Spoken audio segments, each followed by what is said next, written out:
নিজেকে পীর বলে দাবি করে অথচ মহিলাদের সঙ্গে বসে বসে আড্ডা করছে, মিথ্যা বলছে, নামাজ পরিত্যাগ করছে, চুগলি গীবত করে নিজেকে পীর বলে দাবি করে। বলুন তো ভাই, নিজেকে পীর বা ওলি বলে দাবি করলেই কি পীর ওলি হওয়া যায়? হওয়া যায়? যদি দাবি করলেই হওয়া যায় তাহলে চৌদুয়ার গ্রামের প্রত্যেকটা ব্যক্তি নিজেকে ওলি বললে সমস্যা কোথায়? কথা বলছেন? বললেই যদি হওয়া যায়।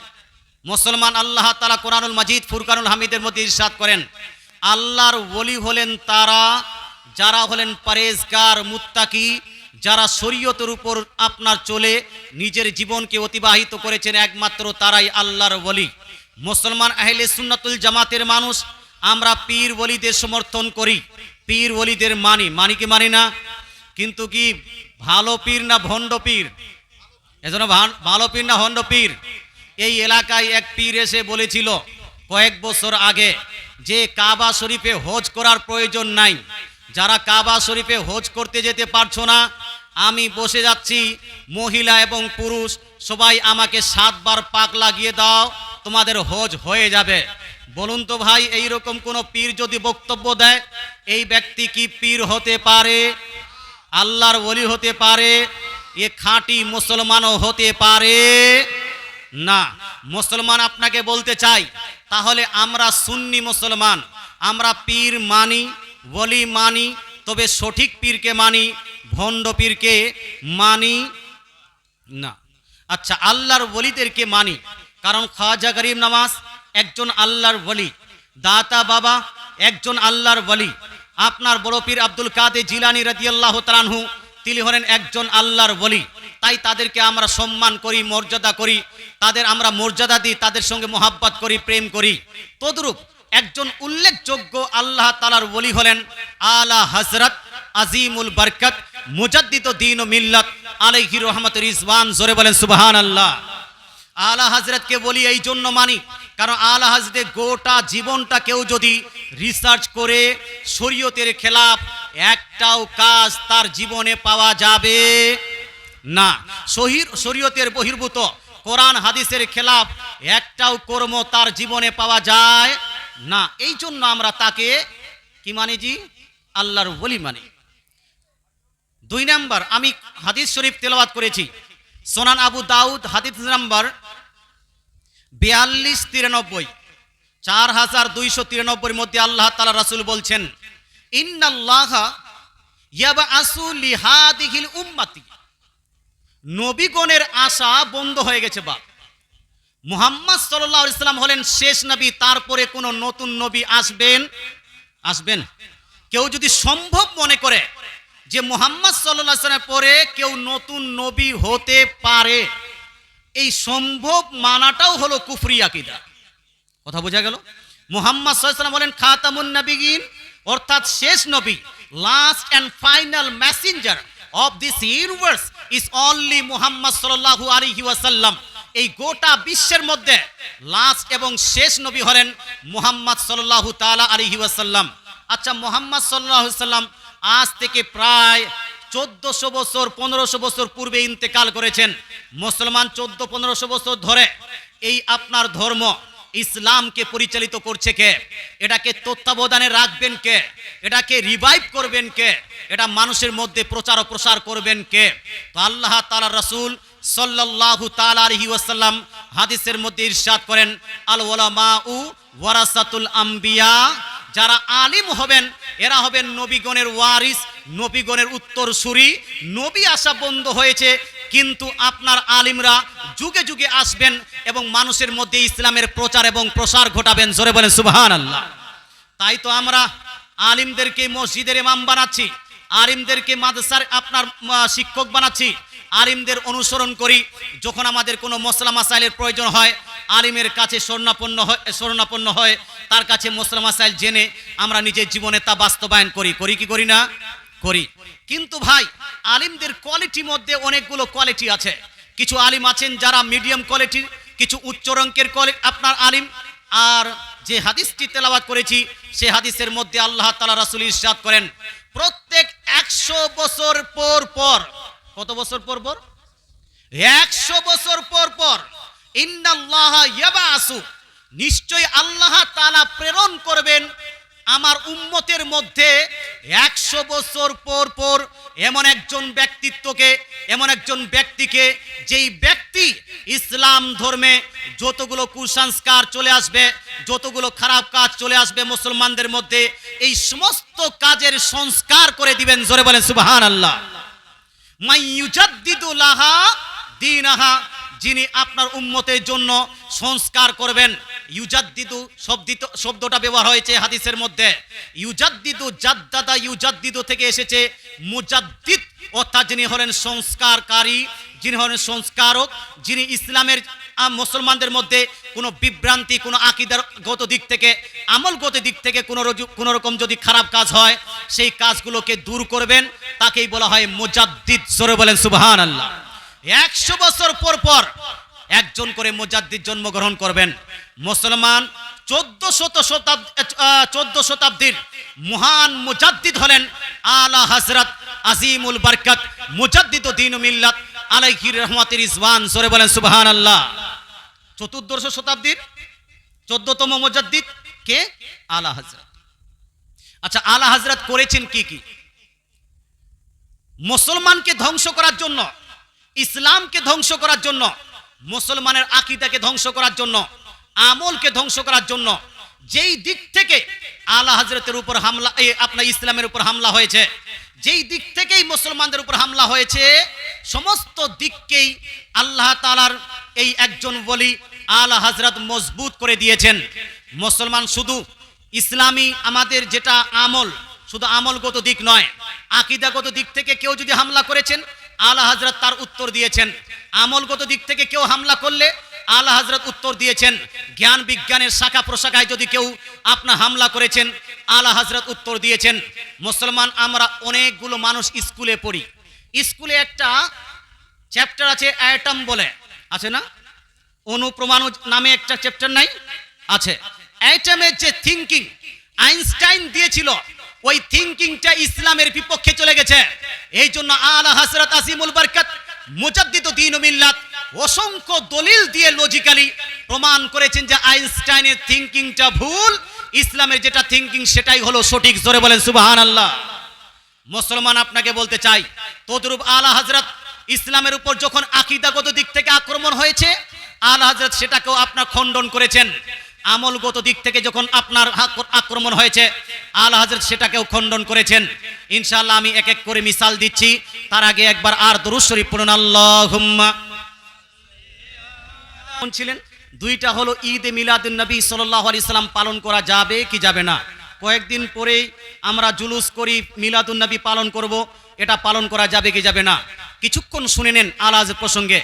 আলা হযরতের বার্তা যেটা সায়েন্স, টেকনোলজি এবং আপনার বৈজ্ঞানিক যে বার্তাগুলো, সেই বার্তাগুলো দিলে হয়তো অধিকাংশ মানুষ আমাদের বুঝতে পারবেন না বলে আমি সেটা বাদ দিয়ে আমলগত দিক থেকে আমার পূর্বে আমার বন্ধুবর হযরত আল্লামা মৌলানা মুফতি আখতার নাইমি সাহেব কিছু আলোচনা আপনাদেরকে শোনাচ্ছিলেন মাজার সংক্রান্ত, যে কোনটা মাজারে জায়েজ, কোনটা মাজারে জায়েজ নয়, আলা হযরত কোনটাকে সমর্থন করেছেন, কি কি ফতোয়া দিয়েছেন মাজার সংক্রান্ত আলোচনা করে দিলেন। আমার একজন এখানকার মৌলভী সাহেব বলছেন, হুজুর উনি একটা বিষয় আলোচনা করলেন না, খুব বললে ভালো হতো, যে মাজারকে কেন্দ্র করে মাজারে গিয়ে সাজদা করা যাবে কি যাবে না? কথা বোঝা গেল? কোনো গাছের পাশে গিয়ে সাজদা করা যাবে কিনা? আচ্ছা আপনারা বলুন তো, কোনো মাজারে কি সাজদা করা যাবে? হ্যাঁ বলুন না বাবা, করা যাবে? সাজদা একমাত্র কার জন্য? আলা হযরত আজিমুল বরকত মুজাদ্দিদ দ্বীন মিল্লাত। এই সাজদা শুধু আল্লাহর জন্য, আল্লাহ তাআলা ছাড়া কাউকে সাজদা করা যাবে না, এটা কমসে কম হারাম হবে। এই প্রসঙ্গে গোটা একটা বই লিপিবদ্ধ করে দিয়েছেন। জোরে বলেন সুবহানাল্লাহ। এই জন্য ভাই, মাজারে যাবেন কোনো সমস্যা নাই, মাজার জিয়ারত করবেন কোনো সমস্যা নাই, কিন্তু মাজারে গিয়ে সাজদা করা যাবে? যাবে? যাবে না। আচ্ছা কোনো পীরকে সাজদা করা যাবে ভাই? যাবে? আলা হযরত আজিমুল বরকত মুজাদ্দিদ দ্বীন মিল্লাত কিতাবের মধ্যে উল্লেখ করেছেন, আপনার মুসনাদে আহমদের মধ্যে এবং তাবরানির মধ্যে, বাইহাকি শরীফের মধ্যে বহু জায়গায় হাদিস লিপিবদ্ধ আছে। সাহাবারা যখন নবীজি সাল্লাল্লাহু আলাইহি ওয়াসাল্লামের দরবারে এসে নবীকে বলতেন, ইয়া রাসূলুল্লাহ অমুক দেশে গেলাম, অমুক দেশের প্রজারা নিজ নিজ বাদশাকে সাজদা করছে, ইয়া রাসূলুল্লাহ ইয়া হাবিবাল্লাহ, সেই বাদশার থেকে আপনার মর্যাদা অনেক বেশি, সেই বাদশার থেকে, সেই কিং থেকে, সেই বাদশাহের থেকে আল্লাহ তাআলা আপনাকে মর্যাদা বেশি দিয়েছেন, সুতরাং আপনাকে কি আমি সাজদা করব? আল্লাহ তাআলা রাসূল বলছেন না না না, কখনো আমাকে সাজদা করবে না। আল্লাহ ব্যতীত আমি যদি কাউকে সাজদা করার অনুমতি দিতাম তাহলে মহিলাদেরকে বলতাম নিজ নিজ স্বামীকে সাজদা করো, কিন্তু আল্লাহ তাআলা রাসূল মহিলাদেরকে নিজ স্বামীকে সাজদা করার পারমিশন দেননি, নিজের জন্য সাজদা করার পারমিশন দেননি। বলুন তো, নবীকে সাজদা করা যদি হারাম হয়, আমার নবীকে সাজদা করার যদি পারমিশন না পাওয়া যায়, নবীকে সাজদা করা যদি নিষিদ্ধ হয়, তাহলে বর্তমানে কোনো পীরকে সাজদা করা যাবে? হানা বলতে হবে, করা যাবে? করা যাবে না। কিন্তু কলকাতা 24 পরগনার দিকে কয়েকখানা পীর বার হয়েছে বাপ, এই পীর বীরভূমের দিকেও আনাগোনা শুরু হয়েছে, হয়তো কিছুদিন পরে মালদাতেও আসবে। এই পীরগুলোর মধ্যে অনেকগুলো পীর এমন বার হয়েছে যারা বলছে আমাকে সাজদা করো, পীরকে তাজিমি সাজদা করা হলো জায়েজ, অর্থাৎ তার কাছে সম্মানজনক সাজদা পীরকে করা যায়। কিন্তু আলা হযরত ফতোয়া দেন যে সম্মানজনক হোক অথবা তাআব্বুদি ইবাদতের উদ্দেশ্য হোক, যে কোনো সাজদা আল্লাহ তাআলা ছাড়া অন্য কাউকে করা যাবে? যাবে? যাবে না। আচ্ছা, মাজারে যাচ্ছেন, রুকু করছেন, রুকু এই যে ঝুঁকছেন না, হ্যাঁ, ঝুঁকে ঝুঁকে রুকু পর্যন্ত, অর্থাৎ ঝুঁকা, আলা হযরত বলেন এটাও নিষিদ্ধ, এটাও চলবে না। তাহলে করব কি? করব কি? তো আলা হযরত ওটাকে ব্যাখ্যা করে বলেছেন, মাজার জিয়ারতের, কবর জিয়ারতের সবথেকে উত্তম সিস্টেম হলো এই যে আপনি মাজার থেকে কমসে কম 4-5 হাত দূরে দাঁড়িয়ে যান, ওখানে দাঁড়িয়ে কোরআন শরীফ তেলাওয়াত করুন, দরুদ শরীফ তেলাওয়াত করুন, তাসবিহ তাহলিল পাঠ করুন, তাসবিহ তাহলিল পাঠ করার পরে আল্লাহর দরবারে দোয়া করুন, আপনার নিজের জন্য, নিজের পরিবারের জন্য, ইসালে সওয়াবের জন্য। তারপরে উল্টা কদম আপনি চলে আসেন, মাজারকে স্পর্শ করবেন না, মাজারকে চুম্বন করবেন না, মাজারের চাদর বুকে লাগাবেন না, মাজারের চাদরের নিচে নিজের মাথা ঢুকাবেন না, মাজারে আপনি সাজদা করবেন না, মাজারে আপনি রুকু করবেন না। এটাই হলো আলা হযরতের বার্তা। এই বার্তার উপর আমাদের আমল করা উচিত কিনা ভাই? এজন্য বলেন না, উচিত কিনা? যারা বলছেন এই বার্তার উপর আমল করা উচিত, একটু হাত তুলে বলুন তো ইয়া রাসূলুল্লাহ। মাশাআল্লাহ। বাপের কবর জিয়ারত করতে গেলেও এই সিস্টেমে আপনাকে কবর জিয়ারত করতে হবে। মুসলমান, আপনাকে বলতে চাই, কবর এবং মাজার জিয়ারতের আলোচনা অনেক শুনলেন, আমি আপনাদের এলাকায় অনেকবার বিষয়গুলো আলোচনা করেছি, তবে আজকে একটু আলোচনা করার ইচ্ছা করছে। যেহেতু আলা হযরত আজিমুল বরকত মুজাদ্দিদুদ্দিন মিল্লাত আলাইহি রিজওয়ানের এই মাহফিলটি আপনারা সাজিয়েছেন, তাই তার বার্তাগুলো আপনারা নিয়ে যান এবং আমল করুন। আপনার এলাকায় মুহররমটা খুব জোরদার পালন করা হয় বাবা, হয় কি হয় না ভাই? হ্যাঁ, পুকুরিয়া এলাকায়, রতুয়া এলাকায় মুহররম জোরদার হয় কি হয় না? মুহররমের নামে লাঠি খেলা হচ্ছে, মুহররমের নামে দৌড়াহা ছাড়া হচ্ছে, মুহররমের নামে মান্নত করা হচ্ছে, মুহররমের নামে তাজিয়া তৈরি করা হচ্ছে, মুহররমের নামে আপনার কারবালা তৈরি করা হচ্ছে, মুহররমের নামে লাল ফিতা তৈরি করা হচ্ছে, মুহররমের নামে হাফ প্যান্ট পরে ডিজে বাজিয়ে গান বাজনা করে ইয়া হুসেন বলে যুবক ছেলেরা মদ পান পর্যন্ত করে এদিকে সেদিকে খেলাফুলা করছে, কি করছে না ভাই? আপনার দিকে হয় না? হ্যাঁ, অনেকগুলো জায়গাতে হয়। তবে ভাই একটু আলোচনা করলে কি রাগ করবেন? রাগ করবেন? মানবেন কি মানবেন না এটা আপনার পার্সোনাল ব্যাপার, তবে আলোচনা শুনে যান, জ্ঞান বাড়ান আর নিজের জীবনকে পরিবর্তন করুন। একবার দরুদ শরীফ পড়ুন, আল্লাহুম্মা মুজাদ্দিদুদ্দিন মিল্লাত আলাইহি রিজওয়ান। কিভাবে মুহররম পালন করতে হয় তার ব্যাখ্যা দিয়েছেন এইভাবে যে মুহররমের দিনে, আশুরার দিন আপনি রোজা রাখবেন। কি করবেন ভাই? জোর বল না, কি করবেন? রোজা রাখবেন। আয়েশা সিদ্দিকা রাদিয়াল্লাহু তাআলা আনহা, নবীজির প্রিয়তমা স্ত্রী আয়েশা সিদ্দিকা রাদিয়াল্লাহু তাআলা আনহা বলছেন, হাদিসটি সুনান ইবনে মাজার মধ্যে লিপিবদ্ধ আছে, কানা রাসূলুল্লাহ সাল্লাল্লাহু তাআলা আলাইহি ওয়াসাল্লাম ইয়াসুমু আশুরা ওয়া ইয়ামুরু বিসিয়ামিহি, অর্থাৎ নবীজি সাল্লাল্লাহু আলাইহি ওয়াসাল্লাম আশুরার দিন মুহররমের 10 তারিখে নিজেই রোজা রাখতেন এবং সাহাবাদেরকে রোজা রাখার নির্দেশ দিতেন। জোরে বলেন সুবহানাল্লাহ। কি করতে হবে ভাই? রোজা রাখতে হবে। আশুরার দিন বেশি বেশি নামাজ পড়বেন, কোরআন তেলাওয়াত করবেন, তাসবিহ তাহলিল পাঠ করবেন, মিলাদ করবেন, ফাতিহা করবেন, জীবনী করতে পারেন, খাবার রান্না করে গরিব মিসকিনদের মধ্যে বিতরণ করতে পারেন, রাস্তাঘাট পরিষ্কার করতে পারেন, নিজের বাড়িকে পরিষ্কার করতে পারেন, তারপরে তাসবিহ তাহলিল পাঠ করে নিজের ইস্তেগফারের জন্য দোয়া করবেন, আল্লাহ তাআলার কাছে ইস্তেগফার করবেন, নিজের গুনাহ মাফির জন্য তো আপনার আল্লাহ তাআলার কাছে দোয়া করবেন। আর যারা ইন্তেকাল করে গেছেন তাদের কবর জিয়ারত করে তাদের কবরে যেন শান্তি রহমত বর্ষিত হয় সেটার জন্য আল্লাহর দোয়া করবেন, আল্লাহর কাছে দোয়া করবেন। এটা হলো মুহররম পালন করার নিয়ম। কিন্তু আমাদের দেশে মুহররম পালন করার যে সিস্টেমটা আছে এর মধ্যে উল্লেখযোগ্য সিস্টেম হলো মুহররমে লাঠি খেলা, ঢোল তবলা বাজিয়ে আপনার ওই বলছে ঢোল তবলা বাজিয়ে কুদাকুদি করে লাঠি খেলার যেটা সিস্টেম আছেন, খেল তামাশা করার যে সিস্টেমটা আছে, আলা হযরত বলেন এটা পুরোপুরি হলো নিষিদ্ধ, নাজায়েজ, হারাম কাজ। এই কাজ করা যাবে? এই কাজ করা যাবে? যাবে না। আপনার এই চৌদুয়ারে হয়, একটু হানা বলুন না, চৌদুয়ারে হয় মুহররমের আপনার খেল তামাশা, এটা টোটালি নিষিদ্ধ।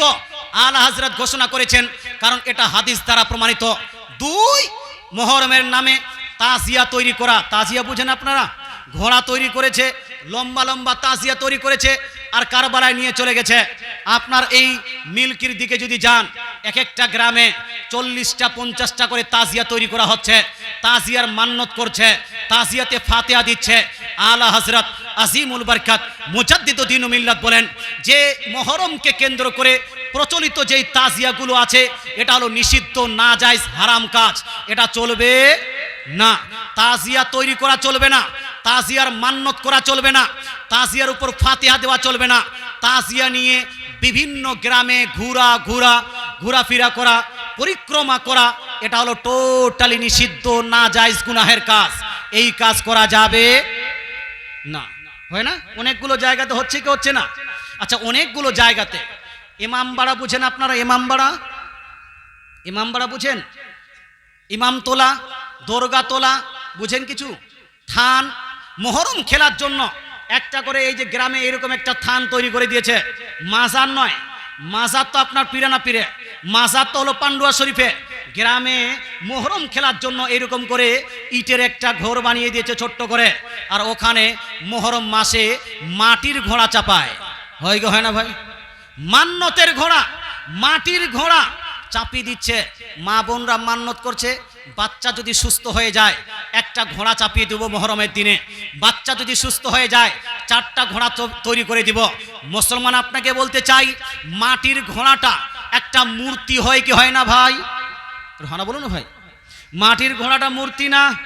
ইসলাম মূর্তিকে সমর্থন করে, হানা বলুন না বাবা, ইসলাম মূর্তিকে সমর্থন করে।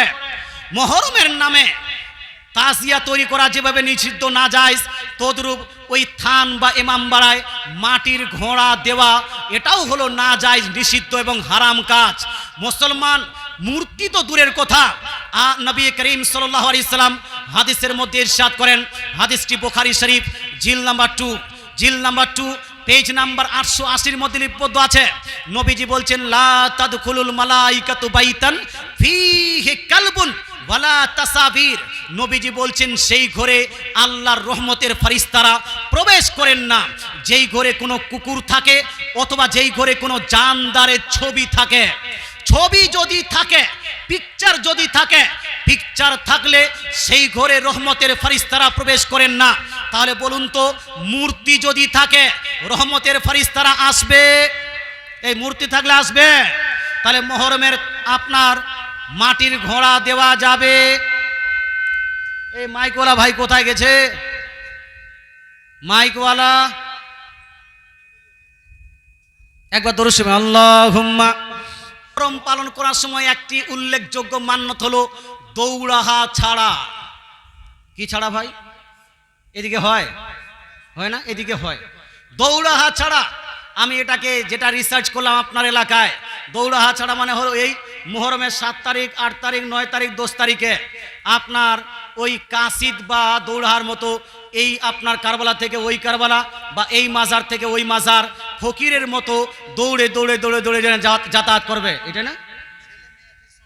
হ্যাঁ, আর এখন বলছে যে হুজুর ছেলেদের সঙ্গে সঙ্গে মহিলারাও আপনার দৌড়াহার মান্যত করছে বা মহিলারাও এই দৌড়াহার কাজ করছে। মুসলমান আপনাকে বলতে চাই, আচ্ছা বলুন তো মান্যত করা জায়েজ না না জায়েজ? মান্যত করা বৈধ না অবৈধ? ইসলাম শরীয়তে কিছু মান্যত আছে জায়েজ, আবার কিছু মান্যত আছে না জায়েজ। কথা বুঝতে পারছেন না? মাজারে চাদর চাপাবো কয়টা? জোরে বল না, কয়টা? একটু আগে শুনলেন না? কয়টা থাকবে মাজারে চাদর? একটা থাকবে। একটার বেশি চাদর চাপানো জায়েজ না না জায়েজ? জোরে বলতে হবে, জায়েজ না না জায়েজ? একটার বেশি একটা চাপানো আছে, তার উপর আপনি আরো চাদর চাপাচ্ছেন, এটা হলো না জায়েজ। আলা হযরতের ফতোয়া। মুসলমান আপনাকে বলতে চাই, যদি না জায়েজ হয়ে থাকে তাহলে এই চাদর চাপানোর মান্যত করা যাবে? এটা হানা বলে মান্যত করা যাবে? আচ্ছা, মুহররমের ঢোল বাজানো জায়েজ না না জায়েজ? জরমানা জায়েজ না না জায়েজ? যদি না জায়েজ হয়ে যায় তাহলে এই মুহররমের ঢোল বাজানোর মান্যত করা যাবে? মান্যত করা যাবে? আচ্ছা, মুহররমের মাটির ঘোড়া দেওয়াটা জায়েজ না না জায়েজ? যদি না জায়েজ হয়ে যায় তাহলে মুহররমের আপনার মাটির ঘোড়া দেওয়ার মান্যত জায়েজ হবে? জায়েজ হবে? তাজিয়া করাটা জায়েজ না না জায়েজ? জোরে বলতে হবে, জায়েজ না না জায়েজ? তাহলে তাজিয়া করার মান্যত করা যাবে? আচ্ছা, মসজিদে দান করা জায়েজ না না জায়েজ? জায়েজ না না জায়েজ? জায়েজ। তাহলে মসজিদে দান করা মান্যত করা যাবে কি যাবে না? মাদ্রাসায় দান করা জায়েজ না না জায়েজ? মাদ্রাসায় দান করার মান্যত করা যাবে কি যাবে না? ফকিরদের গরিব মিসকিনদের মধ্যে খাবার বিতরণ করা, এটা জায়েজ না না জায়েজ? তাহলে গরিব মিসকিনদের মধ্যে খাবার বিতরণ করা, এটা কি এর মান্যত করা জায়েজ হবে না হবে না? জায়েজ হবে। আল্লাহ তাআলা রাসূল বলছেন লা নাসরা ফি মাসিয়াতিল্লাহ, আল্লাহ তাআলার নাফরমানির কাজে, নাজায়েজ গুনাহের কাজে মান্যত গ্রহণযোগ্য হবে না। দৌড়াহা মনে রাখবেন। মুসলমান আপনাকে বলতে চাই, আল্লাহ তাআলার রাসূলের হাদিস এবং কোরআনের কোন আয়াত, সালফে সালেহিনের কোন বাক্য দ্বারা দৌড়াহার কোনো প্রমাণ পাওয়া যায় না। দৌড়াহার যেটা সিস্টেম আপনার এলাকায় আছে, এটা না জায়েজ সিস্টেম। এর সঙ্গে যেটা ধারণা মিশ্রিত হয়ে আছে, কল্পনা যেটা মিশ্রিত হয়ে আছে, এগুলা সব না জায়েজ এবং গুনাহের কাজ। সুতরাং দৌড়াহার মান্যত করা এটাও হলো না জায়েজ। দৌড়াহার মান্যতকে বাস্তবায়ন করা এটা হলো আরো বড় না জায়েজ এবং গুনাহের কাজ। কথা কি বুঝাতে পেরেছি? হ্যাঁ, তো দৌড়াহার মান্যত করা যাবে ভাই? করা যাবে না। মুহররমে যদি মান্যত করতে চান তাহলে করুন না আল্লাহর কাছে, ইয়া আল্লাহ অমুক কাজ যদি হয়ে যায় তাহলে মুহররমের দিন, আশুরার দিন এবং আশুরার আগের দিন আমি 2টা রোজা রাখি নেব। রোজা রাখার মান্যত করুন না, নামাজ পড়ার মান্যত করুন না, দান সাদকা খায়রাত করার মান্যত করুন না।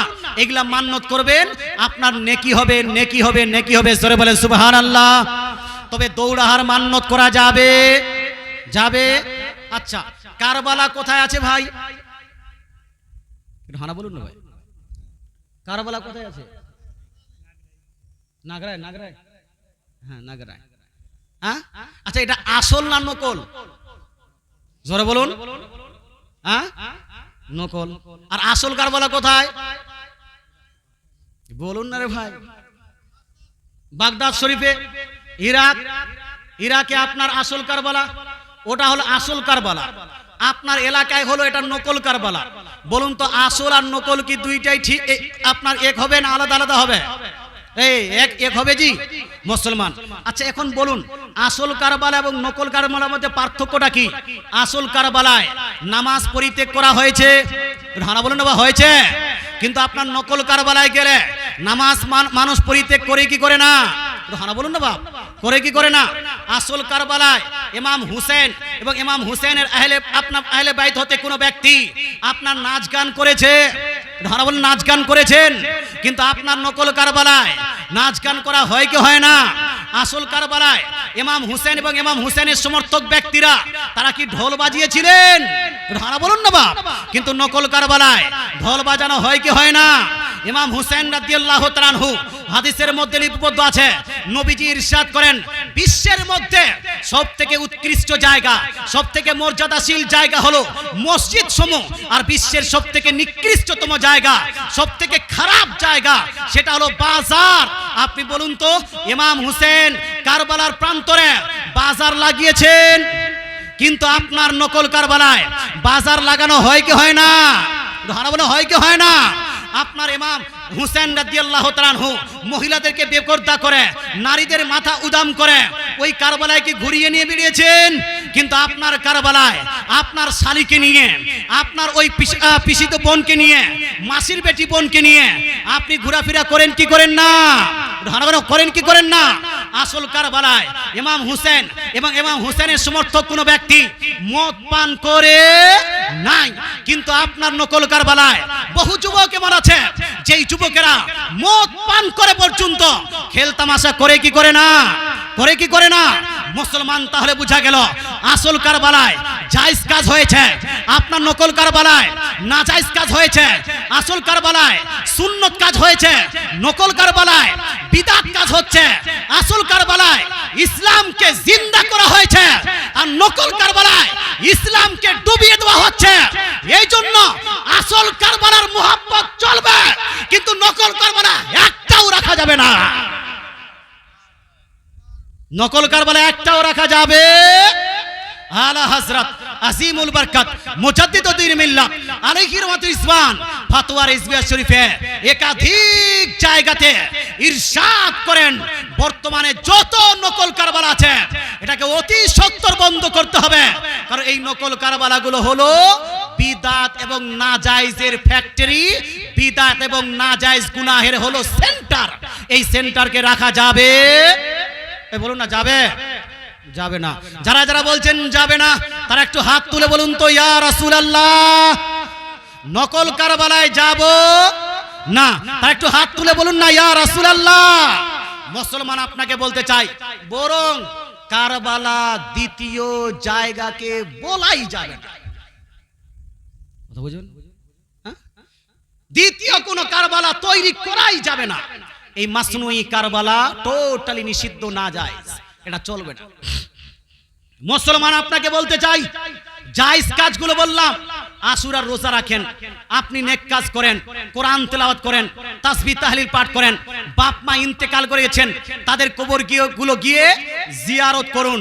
আপনার এলাকায় আহলে হাদিস ভাইরা আছে কিনা জানি না, ওয়াহাবি ভাইরা আছে কিনা জানি না, কিন্তু আপনারা যদি কেউ থাকেন এখানে আহলে হাদিস ওয়াহাবি ভাই, আপনাদের উদ্দেশ্য বলছি, বাপ মা মারা গেছে, বাপ মাটা হলো আপনার মৌলবীর কোথাতে কবর জিয়ারত বন্ধ করবেন না। আপনার মৌলবীর মাস্টারের কোথাতে কবর জিয়ারত বন্ধ করবেন না। ডাক্তারের কোথাতে কবর জিয়ারত বন্ধ করবেন না। আমাদের এলাকায় আমি বলছি এই জন্য, আমাদের এলাকায় যতগুলো ফারাজি আছে, যতগুলো লেংটি খুল্লা আপনার দিকে বলে ওগুলা আছে, যতগুলো আহলে হাদিস আছে, আস্তে আস্তে আস্তে আস্তে বাপ মায়ের কবর পর্যন্ত জিয়ারত করাকে বন্ধ করে দিয়েছে। আছে কি নাই? আছে কি নাই? কিন্তু খবরদার, হোশিয়ার, বিশ্বের গোটা দুনিয়ার যতগুলো মাস্টার ডাক্তার নায়ক খলনায়ক সব একদিকে, আর আমার নবীর একটা হাদিস একদিকে। নবীর একটা হাদিস যদি একদিকে যায়, গোটা দুনিয়ার মৌলবী মাস্টার ডাক্তার নায়ক খলনায়ক যদি আরেক দিকে যায়, বলুন তো ভাই, একজন মুসলমানের দায়িত্ব কোন দিকে যাবে? মুসলমানের রেসপন্সিবিলিটি কোন দিকে? নবীর দিকে না মাস্টার ডাক্তারের দিকে? জোর বল না, কোন দিকে? সবাইকে একটাই স্লোগান দিতে হবে, দয়ার নবী যেই দিকে আমরা আছি, কোরআন হাদিস যেই দিকে, সুন্নি মুসলমান সেই দিকে। আমার নবী, আপনার নবী, দয়ার নবী, মায়ের নবী কি ইরশাদ করেছেন একটু কয়েকটা রেফারেন্স শুনে নেন, হাদিসটি শুনে নেন। সুনান ইবনে মাজাহ জিল নাম্বার 1 পেজ নাম্বার 112 এর মধ্যে, সহিহ মুসলিম শরীফ জিল নাম্বার 1 পেজ নাম্বার 313 এর মধ্যে, সুনানে নাসাই জিল নাম্বার 1 পেজ নাম্বার 221 এর মধ্যে, তৎসঙ্গে মিশকাত শরীফ জিল নাম্বার 1 পেজ নাম্বার 154 এর মধ্যে আমার নবী, আপনার নবী, দয়ার নবী, মায়ার নবী, আকাই নামদার মদিনী তাজদার আহমদে মুখতার জনাবি রাসূলুল্লাহ সাল্লাল্লাহু তাআলা আলাইহি ওয়াসাল্লাম ইরশাদ করেন, জুরুল কুবুরা, জুরুল কুবুরা ফাইন্নাহা তুযাক্কিরুকুমুল আখিরা। নবীজি বলছেন, হো আমার উম্মত উম্মতিরা, ও হে আমার উম্মত উম্মতিরা, তোমরা বেশি বেশি করে নিজের পিতামাতা, নিজের আত্মীয় স্বজন, নিজের মুসলমানদের কবর এবং মাজার জিয়ারত করো। জোরে বলেন সুবহানাল্লাহ, জোরে বলেন না সুবহানাল্লাহ। নবীজি কবর জিয়ারত, মাজার জিয়ারত করতে বলেছেন না ছাড়তে? করতে বলেছেন না ছাড়তে। আরেকটা হাদিস শোনাই, এই হাদিসটি লিপিবদ্ধ আছে সুনান ইবনে মাজাহ জিল নাম্বার 1 পেজ নাম্বার 112 এর মধ্যে। আয়েশা সিদ্দিকা রাদিয়াল্লাহু তাআলা আনহা ইরশাদ করেন, রাখাসা রাসূলুল্লাহ সাল্লাল্লাহু তাআলা আলাইহি ওয়াসাল্লাম ফি জিয়ারাতিল কুবুর। অর্থাৎ আয়েশা সিদ্দিকা রাদিয়াল্লাহু তাআলা আনহা বলছেন, আমার নবী, আপনার নবী, দয়ার নবী, মায়ের নবী মুসলমানদের জন্য কবর জিয়ারত করা, মাজার জিয়ারত করার অনুমতি দিয়েছেন। জোরে বলেন সুবহানাল্লাহ। কার জন্য ভাই? জোরে বলেন না, কার জন্য? মুসলমানদের জন্য, কাফিরের জন্য? কেউ যদি কাফির নন মুসলিম মারা যায়, তাকে যদি কবর দেওয়া হয়, তাহলে ওই কবর জিয়ারত করা যাবে? যাবে? যাবে? যাবে না। যতই বড় নেতা হয়ে যাক না কেন, আপনার যদি প্রাইম মিনিস্টার, আপনার যদি চিফ মিনিস্টার মারা যায়, তার কবর যদি জিয়ারত করতে বলা হয়, জিয়ারত করা যাবে? যাবে। কিন্তু আপনার গ্রামের কোন মুন্সি সাহেব যদি ইন্তেকাল করে, কোন পাবলিক যদি সুন্নি মুসলমান, কোন যদি মুসলমান নামে পরিচিত ব্যক্তি যদি ইন্তেকাল করে, আপনার যদি গুনাহগার, বাদকার, সিয়াকার বাপ মুসলমান যদি হয়, আর উনি যদি ইন্তেকাল করে যান, তার কবরে জিয়ারত করা যাবে কি যাবে না? ইজাজত, পারমিশন কে দিয়েছেন? কে দিয়েছেন? রাসূলুল্লাহ। কে দিয়েছেন বলুন না? রাসূলুল্লাহ। রাসূলুল্লাহ দিলেন পারমিশন। কিন্তু আপনার ডাক্তার বলছে, আপনার মাস্টার বলছে, আপনার নায়ক বলছে, আপনার মৌলভী মুন্সি বলছে, না না, কবর জিয়ারত করা যাবে না, মাজার জিয়ারত করা যাবে না। তাহলে বলুন তো, ওই ডাক্তার মাস্টারকে মান্য করা যাবে? তাই আলা হযরত আজিমুল বরকত মুজাদ্দিদ দ্বীন মিল্লাত কবর এবং মাজার জিয়ারত করার বৈধতার উপর একাধিক হাদিস নিয়ে গোটা একটা বই লিপিবদ্ধ করে দিয়েছেন। জোরে বলেন সুবহানাল্লাহ। হে মুসলমান, একবার দরুদ শরীফ পড়ুন, আল্লাহুম্মা। একসঙ্গে দলবদ্ধ হয় একজন দোয়া করছে, বাকি সমস্ত ব্যক্তিরা আমিন আমিন বলছে। এইরকম দোয়া করছেন আপনি। কিন্তু কিছু মানুষ বলছে না, সম্মিলিত মুনাজাত করা যাবে না, সম্মিলিত দোয়া করা যাবে না। গোটা দুনিয়া বিরোধিতা করলো, সুন্নিরা এটাকে ছাড়েনি, আগামীতেও ছাড়বে না। তদ্রূপ ভাই, আমরা সুন্নি মুসলমান নবীজির আগমন দিবসে, নবীজির জন্ম দিবসে, নবীজির এই দুনিয়াতে আগমন দিবসে নবীর মিলাদ পালন করছি, আগামীতেও করব কি করব না? করব কি করব না? নবীজির জন্ম দিবসের খুশি, নবীজির আগমন দিবসের খুশি পালন করছি, আগামীতেও করব কি করব না? মুসলমান কয়েকদিন পরেই, এই আপনার সেপ্টেম্বর মাসে হয়তো 16 তারিখে আপনার জুলুস আসছে, নবীজির আগমন দিবস, নবীজির ঈদে মিলাদুন নবী সাল্লাল্লাহু আলাইহি সাল্লাম আসছে। এই ঈদে মিলাদুন নবী আপনি পালন করবেন, কি পদ্ধতিতে পালন করবেন, হাদিস এবং কোরআনের আলোকে কি পদ্ধতিতে পালন করা যায়, এই প্রসঙ্গে সংক্ষিপ্ত একটু আলোচনা। আর যদি কারো কোনো প্রশ্ন থাকে, আপনি প্রশ্নটা করতে পারেন ইনশাআল্লাহ তাআলা। আমি প্রশ্ন উত্তর দেওয়ার জন্য প্রস্তুত আছি। যারা যেটা প্রশ্ন করবেন, এই দেখেন, আপনার যা দৌড়াহার প্রসঙ্গে আলোচনা হয়ে গেছে, মহিলা এবং পুরুষ কারোই জন্য দৌড়াহা চলবে? এটা বন্ধ হবে কি হবে না? গত বছর আপনার এই দৌড়াহা কিন্তু এই এলাকায় হয়েছে, এই বছরও সম্ভবত হয়েছে, কিন্তু আগামীতে আর এগুলা করা যাবে না। এবার আসুন, আল্লাহ তাআলা কোরআন শরীফের মধ্যে সূরা ইউনূস আয়াত নাম্বার 58 এর মধ্যে ইরশাদ করেন, কুল বিফাদলিল্লাহি ওয়া বিরহমাতিহি ফাবিযালিকা ফালিয়াফরাহু ওয়া খায়রুম মিম্মা ইয়াজমাউন। আল্লাহ তাআলা কোরআনুল মাজিদের মধ্যে ইরশাদ করেন, হে নবী, আপনি বলে দিন আপনার উম্মতিকে, তারা যেন আল্লাহর ফজল পেয়ে, আল্লাহর রহমত পেয়ে তারা যেন খুশি পালন করে। জোরে বলেন সুবহানাল্লাহ। কি পালন করে ভাই? খুশি পালন করে। আল্লাহ যেটা রহমত পাবেন, আল্লাহ যেটা ফজল পাবেন, করুণা পাবেন, কৃপা পাবেন, ওই করুণা কৃপা পেয়ে আপনাকে খুশি পালন করতে হবে। আল্লাহর ফজল কি, আল্লাহর রহমত কি? আপনার সন্তান, এটাও একটা ফজল না? আল্লাহর রহমত হয় কি হয় না? তো সন্তান পেয়ে আপনি খুশি পালন করবেন কি করবেন না? আপনার স্ত্রী, এটাও একটা আল্লাহর রহমত, সুতরাং স্ত্রী পেয়ে আপনি খুশি পালন করবেন কি করবেন না? আল্লাহ তাআলা আপনাকে খাওয়াচ্ছেন, আল্লাহ তাআলা আপনাকে পড়াচ্ছেন, আল্লাহ তাআলা আপনার চলা ফিরা উঠা বসার জন্য এভরিথিং আপনাকে আল্লাহ তাআলা সাপ্লাই করছেন। এটার জন্য আল্লাহর দরবারে খুশি পালন করবেন কি করবেন না? শুকরিয়া আদায় করবেন কি করবেন না? কিন্তু আল্লাহ তাআলার দরবারে যতগুলো আমরা রহমত পেয়ে, আল্লাহ তাআলার কাছে আমরা যতগুলো রহমত পাই, এই রহমত সমূহের মধ্যে সর্বাপেক্ষা বৃহত্তম রহমত হলো আমার নবী, আপনার নবী, দয়ার নবী, মায়ার নবী। সুতরাং নবীকে পেয়েও আমাকে খুশি পালন করতে হবে না, হবে না? হবে না জি? এই জন্য আমরা 12ই রাবিউল আউয়াল নবীজির আগমন দিবসে নবীকে পেয়ে খুশি পালন করি। খুশি পালন করার প্রমাণ কোরআনে আছে কি নাই ভাই? আছে, খুশি হব। কিছু মানুষ বলছে না, আজকে খুশি হওয়া যাবে না। কারণটা কি? কারণটা হলো আজকের দিন নবী জন্মগ্রহণ করেছেন, তো জন্মগ্রহণের জন্য আমি খুশি পালন করব। কিন্তু আজকের দিনে নবী ইন্তেকালও তো করেছেন না জি? হ্যাঁ, নবী ইন্তেকালও তো করেছেন, তো সেই দিন জন্মগ্রহণ খুশি, আর সেই দিন ইন্তেকাল, ইন্তেকালের জন্য খুশি হবে না দুঃখ জি? এ জোরে বলেন না, দুঃখ না খুশি? দুঃখ হবে। তো কিছু মানুষ বলছেন না না না, খুশি পালন করা যাবে না, দুঃখ পালন করতে হবে। আমি আপনাকে বলবো ভাই, যেই ব্যক্তি বলবে সেই দিন দুঃখ পালন করতে হবে, আচ্ছা বলুন তো তারা কি দুঃখ পালন করে?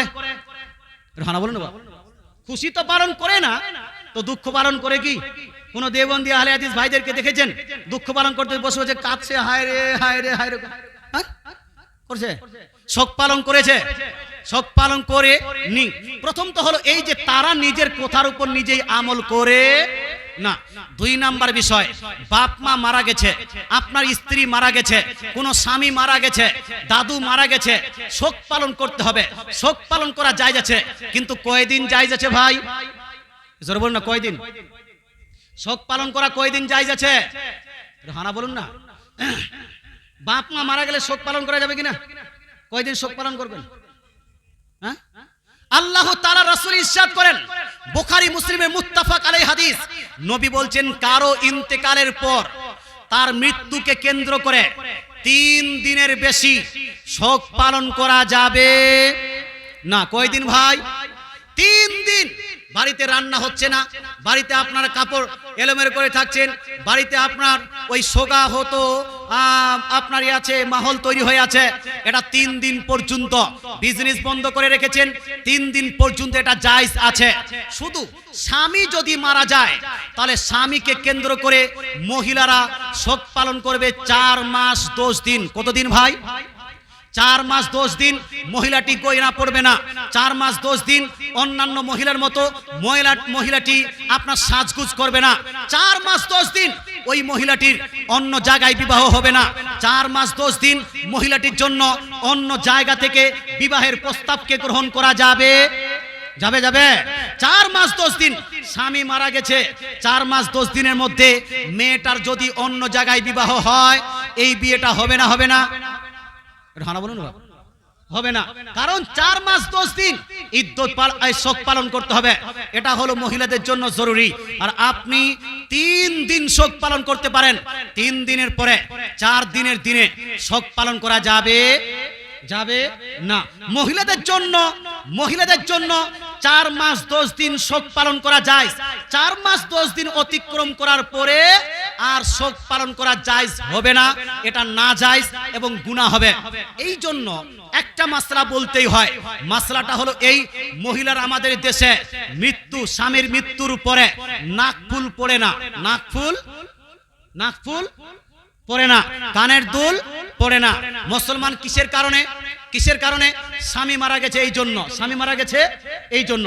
তো স্বামী মারা গেছে এই জন্য নাকফুল পড়ছে না, কানের দুল লাগাচ্ছে না, এটা একটা শোক পালন করা হয় কি হয় না? এটা ভালো বলুন, শোক পালন তো, এটা শোক পালনের অন্তর্ভুক্ত। এটা শুনুন, শোক পালনের অন্তর্ভুক্ত যেহেতু এটা, এই জন্য কোন মহিলা যদি চায় স্বামী মারা গেছে আমি নাকফুল খুলে রাখবো 4 মাস 10 দিন, এটা জায়েজ আছে। মুসলমান কোন মহিলা যদি চায় যে স্বামী মারা গেছে, স্বামীকে কেন্দ্র করে আমি গয়না আপনার কানের দুল খুলে রাখবো 4 মাস 10 দিন পর্যন্ত, এটা জায়েজ আছে। কিন্তু 4 মাস 10 দিন অতিবাহিত হওয়ার পর কোন মা, কোন নারী যদি স্বামীর মৃত্যুকে কেন্দ্র করে এমনিতে খুলে রাখলো, ব্যাপারটা আলাদা।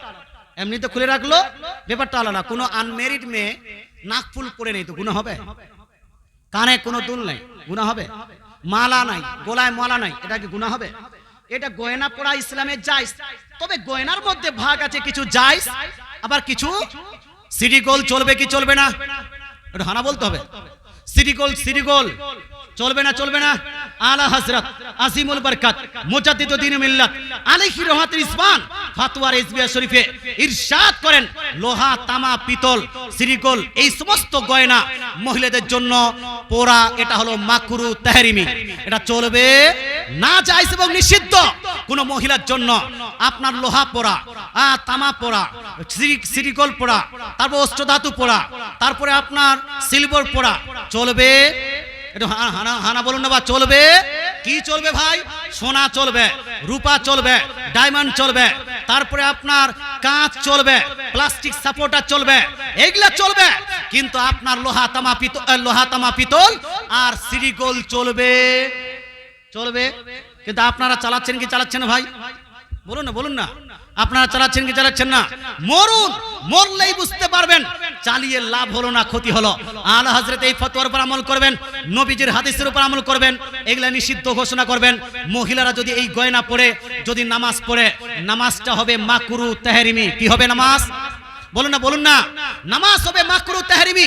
আর ফুকাহায়ে কেরাম বলছেন কুল্লু সালাতিন উদ্দিয়াত মা কারাহাতিত তাহরিম ওয়াজাবাত ইয়াদাতুহা, কোন নামাজ যদি মাকরু তাহরিমি দ্বারা সম্পন্ন হয় সেই নামাজটা আবার পুনরায় আদায় করা এটা হলো ওয়াজিব এবং জরুরি।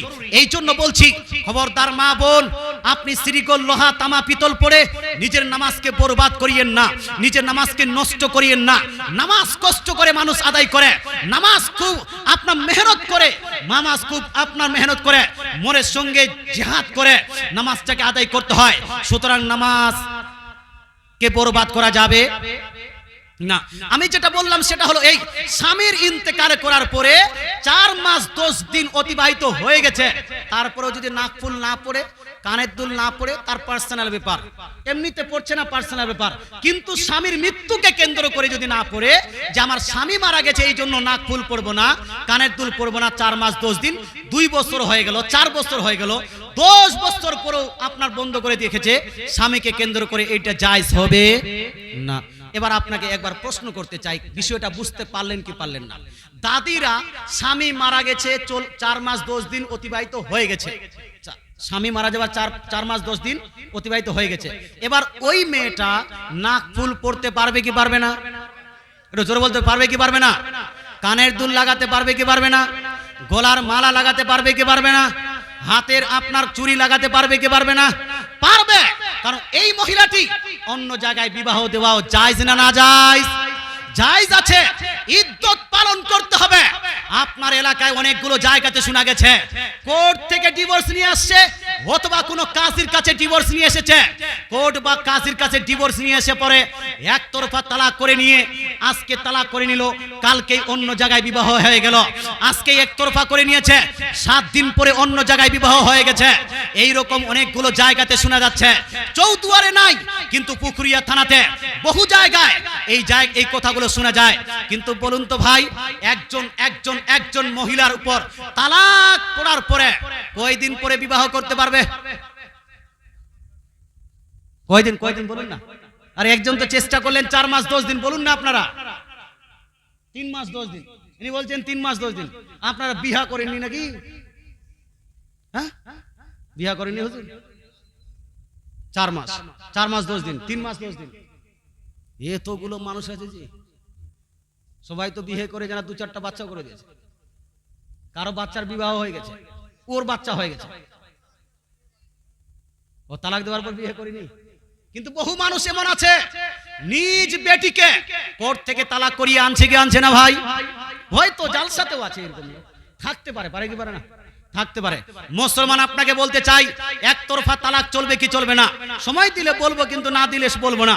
আমি যেটা বলতে চাই সেটা হলো এই, কোন মহিলার উপর যদি তালাক বর্তে যায়, কোন মহিলার উপর যদি তালাক পড়ে যায়, মহিলাটি অন্য কোন ছেলেকে কতদিন পর্যন্ত বিবাহ করতে পারে না, কতদিন পর্যন্ত বিবাহ থেকে বিচ্ছেদ থাকতে হবে।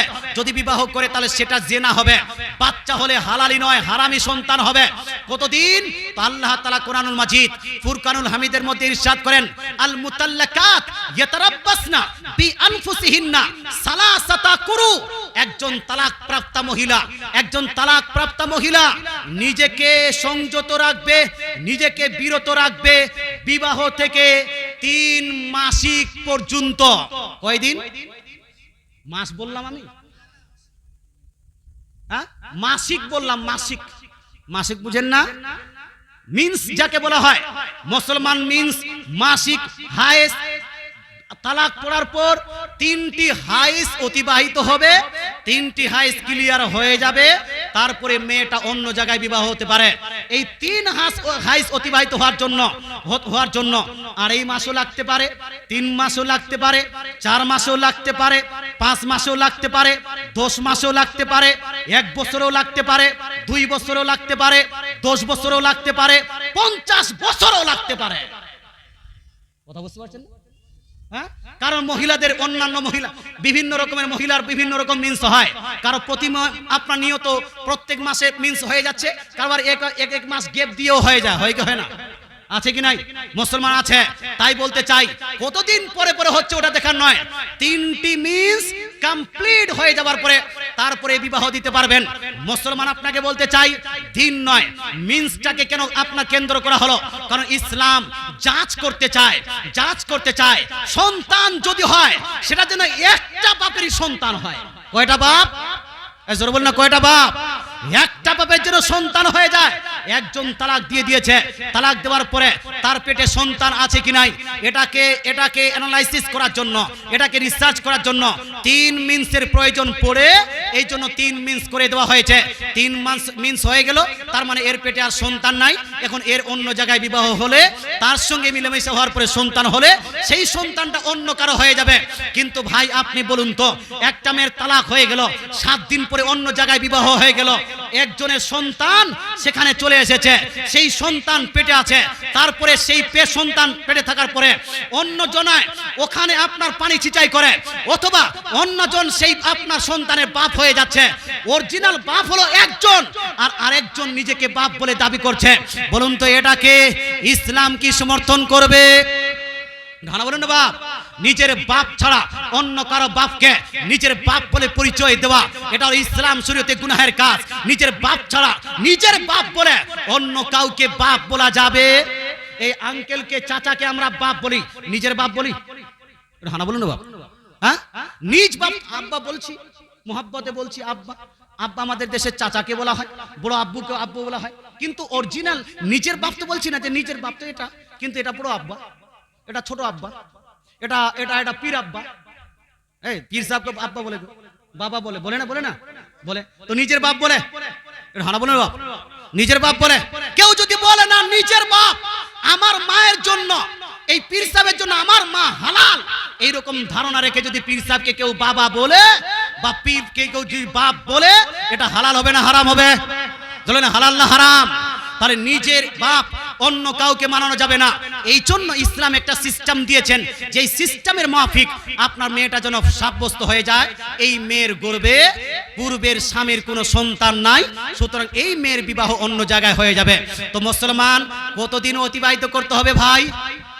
দিন নয়, আপনাকে মিন্স দেখতে হবে। দিন নয়, মিন্স দেখতে হবে। 3 মিন্স অতিবাহিত হয়ে গেল, কিন্তু আপনার এলাকায় 7 দিন 8 দিন পরে অন্য জায়গায় বিবাহ হলো, বিবাহটা হয়েছে কি হয়নি? এই বিবাহটা হবে না 1 সপ্তাহ 1.5 সপ্তাহ পরে যদি অন্য জায়গায় বিবাহ হয়ে যায়, বিবাহটা হবে না হবে না? বিবাহ যদি না হয় তাহলে মেলামেশা হালাল হবে না হারাম? হারাম হবে। যদি মেলামেশা হারাম হয়, বাচ্চা হলে ওটা হালালি না হারামি? ধরুন না হালালি না হারামি?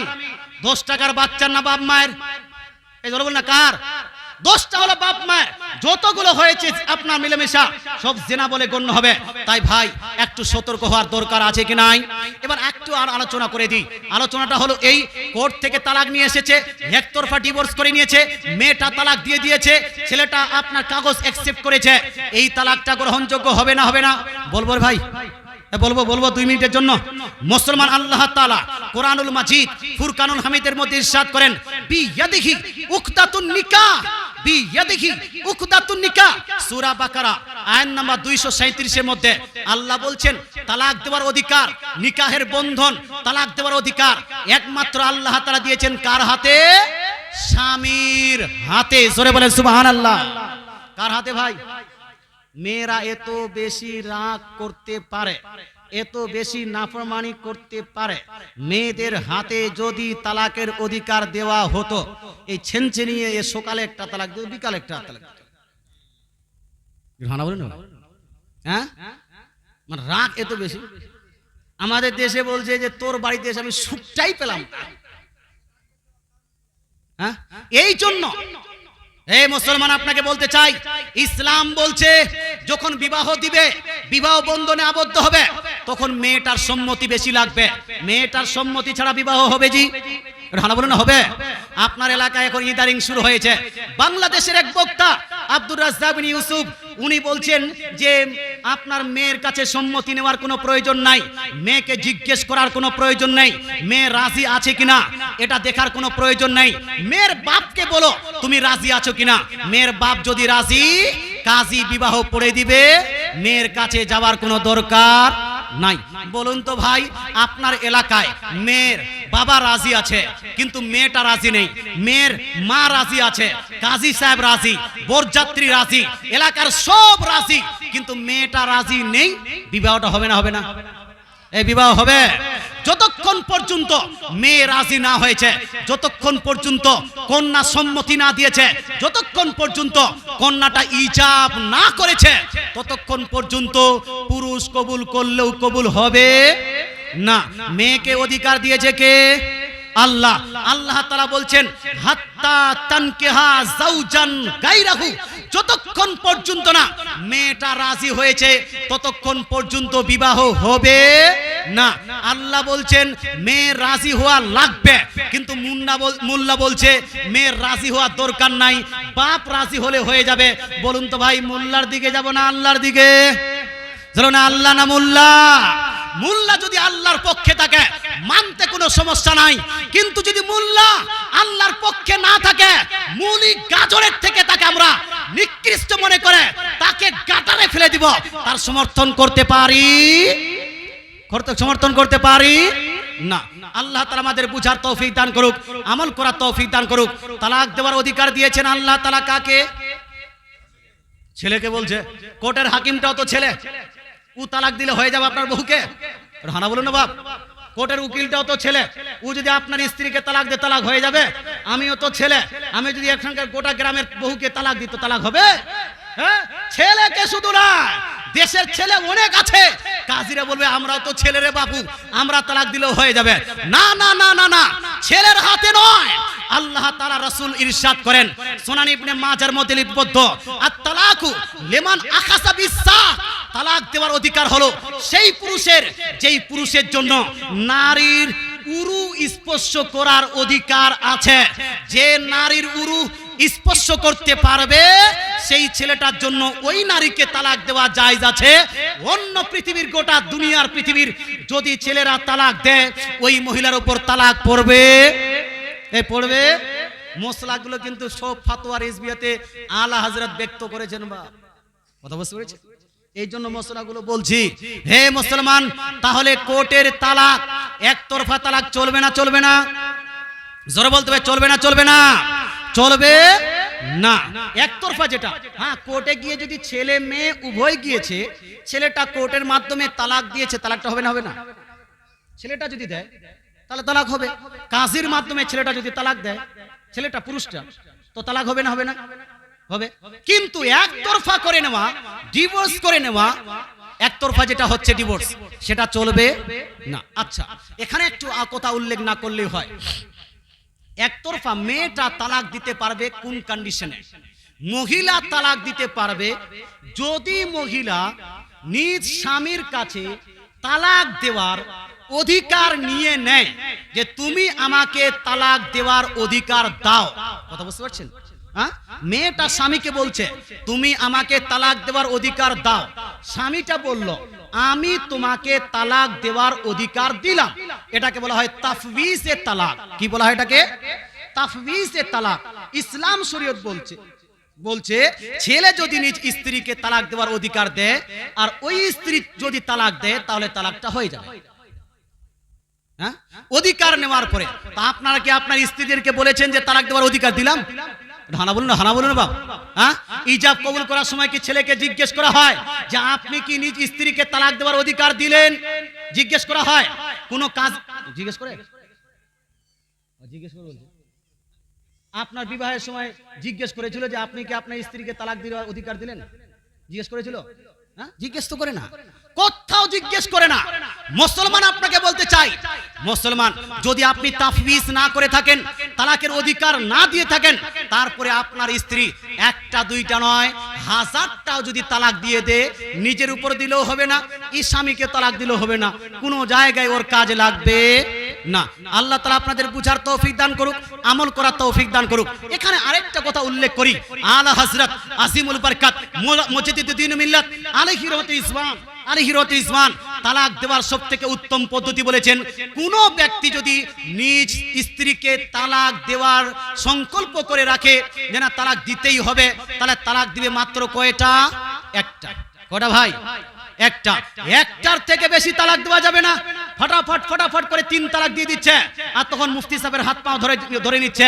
মুফতি সাহেব কোনো সুযোগ পাচ্ছে না, কারণ কোরআন বলছে কোন স্বামী যদি নিজ স্ত্রীকে 3 তালাক দিয়ে দেয়, 3 তালাক দেওয়ার পরে ফালা তাহিল্লু লাহু মিন বাদু, ওই মেয়েটা ওই স্বামীর জন্য আর হালাল হবে, জানো না, হালাল হবে।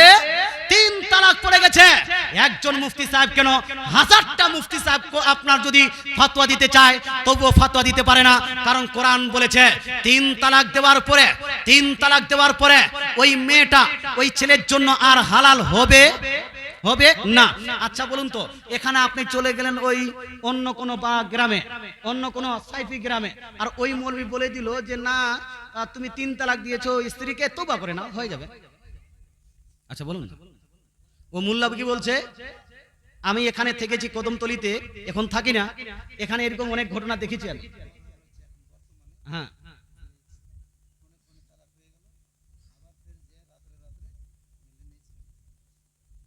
ফোনে তালাক হয়ে গেল, আর রাতে আপনার মিলে গেল তালাক হওয়ার পরে। আচ্ছা, তালাকটা কি হাসি ঠাট্টার ব্যাপার বাপ? হানা বলুন বাপ। তালাক দিলে, তালাক যদি নাই পড়ে তো তালাক দেওয়ার কোনো মানে হয়? হানা বলুন না ভাব। তালাক দিলে তালাক পড়বে কি পড়বে না? হানা বলুন না, পড়বে কি পড়বে না? আচ্ছা, তালাক পড়ে গেল, শুধু আস্তাগফিরুল্লাহ বলে গেলাম, সেটাই যদি সব সমাধান হয়ে যেত, তো তালাকটা এত ডেঞ্জারাস থাকতো? হ্যাঁ, ডেঞ্জারাসই থাকতো না। মুসলমান আপনাকে বলতে চাই, আল্লাহ তাআলা কোরআনের মধ্যে ইরশাদ করেন, যদি কোনো ব্যক্তি নিজ স্ত্রীকে তালাক দিয়ে দেয় 3 তালাক, সেটা ফোনে দুক, মেসেজে দুক, অথবা মেসেঞ্জারে দুক, অথবা প্রকাশ্যে দুক, মেয়ে গর্ভবতী আছে সেই অবস্থাতে কেউ যদি তালাক দিয়ে দেয়, মেসেঞ্জারে কেউ যদি তালাক দিয়ে দেয়, মেসেজে কেউ যদি তালাক দিয়ে দেয়, সৌদি আরব থেকে কেউ যদি তালাক দেয়, তালাকটা আসার জন্য হেলিকপ্টার লাগবে না, বিমান লাগবে না, এরোপ্লেন লাগবে না, আপনার হাওয়াই জাহাজ অথবা পানি জাহাজ লাগবে না, তালাক পড়তে সেকেন্ডও লাগবে না। কথা বুঝতে পারছেন না? সৌদি আরব থেকে কেউ যদি তালাক দেয়, তালাক হবে না? দুবাই থেকে তালাক দিলে তালাক হবে না? আপনার কাতার গিয়ে তালাক দিলে তালাক হবে না? স্ত্রীর সঙ্গে কথা বলতে একটু মনোমালিন্য হয়ে যে ধড়া পাড়া করে তালাক দিয়ে দিয়েছে। ও টাকার গরম দেখিয়ে মৌলভী সাহেব কাছে, মুফতি সাহেব কাছে পৌঁছে গেছে, হুজুর কোন একটা রাস্তা বার করে নাই তো 10,000 টাকা নেন। আরে 10,000 টাকা কেন? 10 লাখ টাকা যদি তুমি দাও, 10 লাখ কেন, 10 করোড় টাকা যদি দাও, কোন মৌলভী সাহেব যদি তোমাকে ফতোয়া দিয়ে দেয়, তওবা করো, মাফ। এই মৌলভী জালি মৌলভী হতে পারে, আসলি মৌলভী হতে পারে না। এই মৌলভী শয়তানের দালাল হতে পারে, কোরআন এবং হাদিসের পক্ষের মৌলভী হতে পারে, বলো না পারে। কোরআন বলছে হাত্তা তানকিহা যাওজান গায়রাহু, যদি কোনো স্বামী নিজ স্ত্রীকে 3 তালাক দিয়ে রাখে, 3 তালাক দে, মেসেজে দিলেও হয়ে যাবে, ফোনে দিলেও হয়ে যাবে, মেয়েটা উপস্থিত আছে, উপস্থিত থাকাকালীন আপনি তালাক দিয়েছেন বা কেউ তালাক দিয়েছে, তালাকটা পড়ে যাবে। উপস্থিত মেয়েটা নেই, তারপরেও কেউ তালাক দিয়েছে, তা মেয়েটা শুনতে পায়নি, তবুও তালাক পড়ে যাবে। মুসলমান মেয়েটা গর্ভবতী আছে, তবুও তালাক পড়ে যাবে। মেয়েটা পাক পবিত্র অবস্থায় আছে, কেউ যদি তখন তালাক দিয়ে দেয়, তালাকটা পড়ে যাবে। কেউ যদি নাপাক অবস্থায় আছে, মহিলা হাইস অবস্থায়, সেই সময় কেউ যদি মহিলাকে তালাক দেয়, তালাকটা পড়ে যাবে। এক কথায় তালাক এবং বিবাহ এই সমস্ত কাজে কুফর, তালাক বিবাহ কুফর, তালাক বিবাহ কুফর, তালাক বিবাহ। কথা বুঝতে পারছেন? কি বললাম? কুফর। কেউ যদি মোজাক করে, কুফরি করে, মোজাক করে আল্লাহকে অস্বীকার করে, কাফির হবে কি হবে না? ধারা বল না, হবে কি হবে না? রাত্রির অন্ধকারে কেউ যদি আল্লাহকে অস্বীকার করে, কাফির হবে কি হবে না? সৌদি আরব গিয়ে যদি কেউ আল্লাহকে অস্বীকার করে, কাফির হবে কি হবে না? হ্যাঁ, কেউ যদি মাটির গর্তে ঢুকে আল্লাহর অস্বীকার করে দেয়, তবুও কাফির। নবী বলছেন তিন কাজে মোজাক চলে না, তিন কাজে কোন রকম আপনার বাহানা চলে না, তিন হাসি ঠাট্টা, মোজাক, সিরিয়াস, আপনার আনসিরিয়াস কোনো পজিশন না, সব জায়গায় হুকুম লেগে যায়। তিনটি জিনিস হলো, একটা হলো কুফরি, একটা হলো তালাক, একটা হলো বিবাহ। কথা বুঝতে পারছেন? হ্যাঁ, এখন যদি কোনো মহিলাকে টেনে এনে এখানে আপনি দাঁড় করে দেন আর সবারই সম্মুখে বলেন যে হুজুর আমি এই মেয়েটাকে বিবাহ করলাম, একে স্ত্রী হিসেবে গ্রহণ করলাম, আর মেয়েটা যদি বলে যে হ্যাঁ হ্যাঁ আমিও গ্রহণ করে নিলাম, এক্ষুনি বিয়েটা হবে হবে না? হবে না? হবে কি হবে না? এই যে পাগলা মানুষ বলতে হবে না, তো কি বুঝতে পারছে? বিয়েটা এক্ষুনি হবে। গরু জবাই করা হোক বা না হোক, বরযাত্রী আসুক বা না আসুক, হ্যাঁ, হলুদ লাগানো হোক বা না হোক, বিয়েটা হবে না? হবে না? বিয়েতে মোজাক চলে, হাসি ঠাট্টা চলে, একটু হানা বলো না, নাটক চলে না, বিয়েতে নাটক চলে না, বিয়েতে মোজাক চলে না, বিয়েতে আপনার যেন কোন রকম হাসি ঠাট্টা চলে না, তদ্রূপ তালাকে মোজাক চলে না। কেউ যদি যেন প্রেমে ভালোবাসায় বলে বহু I love you so much, you are my sweetheart, you are my darling, I love you so much, so much, this is rose and I am giving to you, that's why I am giving you divorce. আমার সোনার মণি, কলিজার টুকরা, নয়নের মণি, তোমাকে আমি খুব ভালোবাসি, এই ভালোবাসার জন্য তোমাকে তালাক দিলাম। তালাকটা হবে না? হবে না? এ চলবে না? হবে না? হবে না? আর কেউ রেগে আছে, গালি দিচ্ছে, শালি বেটি শালি, তোকে তালাক দিলাম, তালাক হবে না? হবে না? হানা বলুন না, হবে না? তো গালি দিয়ে তালাক দিলেও তালাক হয়ে যাচ্ছে, প্রেম করে তালাক দিলেও তালাক। আমাদের কাছে গিয়ে বলছে হুজুর মুফতি সাহেব একটা রাস্তা বের করেন না হুজুর, রেগে গিয়েছিলাম, খুব রাগে ছিলাম হুজুর, একটু রাস্তা বার করেন না। তার মানে ও বলতে চাইছে যে হুজুর রাগে তালাক হয় না, তো একটু মাপ টাপ করে দেন। কথা বুঝতে পারছেন? আচ্ছা বলুন তো, আমি যে বললাম মেয়েকে, স্ত্রীকে কেউ বলে যে আমি তোমাকে খুব ভালোবাসি এই জন্য তোমাকে তালাক দিলাম, বলে কেউ? হ্যাঁ, 99.9% তালাক তো রাগে হয়, হয় না? হয় না? তো হবে, তালাকটা হয়ে যাবে। যদি তালাকটা হয়ে যায়, মৌলভী সাহেবের কথা, হুজুরের কথা যারা আমি বলে দিলাম, মেসেজে দিলেও হয়ে যাবে যদি স্বীকারোক্তি করে। এবার যদি কেউ মেসেজে তালাক দিয়ে দে আর 3 তালাক দিয়ে দে, 1 তালাক আছে, রাস্তা আছে, 1 তালাক রাস্তা আছে, 2 তালাক পর্যন্ত রাস্তা, জানো না, 2 তালাক পর্যন্ত রাস্তা আছে, কিন্তু 3 তালাক দেওয়ার পরে ফাইন তাল্লাকাহা, তৃতীয় তালাক যদি পড়ে যায়, আল্লাহ বলছেন ফালা তাহিল্লু লাহু মিন বাদু, ওই মেয়েটা ওই ছেলের জন্য আর হালাল হবে না। তওবা করলে হালাল, হানা বলুন না বাপ, ঘুষ দিলে হালাল হয়ে যাবে, হানা বলুন না, ঘুষ দিলেও হালাল হবে না, তওবা করলেও হালাল হবে না, কান ধরে উঠবোস করলে হালাল, হালাল হবে না, সাদকা করে দিলে হালাল, মসজিদ বানিয়ে দিলাম হালাল হয়ে যাবে না, না না না না, হালাল হবে না। তাহলে হালাল হওয়ার পদ্ধতি কি? আল্লাহ বলছেন হাত্তা তানকিহা যাওজান গায়রাহু, যতক্ষণ পর্যন্ত না মেয়েটা তালাক পাওয়ার পরে ইদ্দত পালন করবে। কি করবে? ইদ্দত পালন করবে। ইদ্দতটা কতদিন? এই জোরে বলুন, জোরে বলুন না, এখনই তো শিখালাম, আমি শিখাচ্ছি, এগুলো দরকার আছে। কি কতদিন?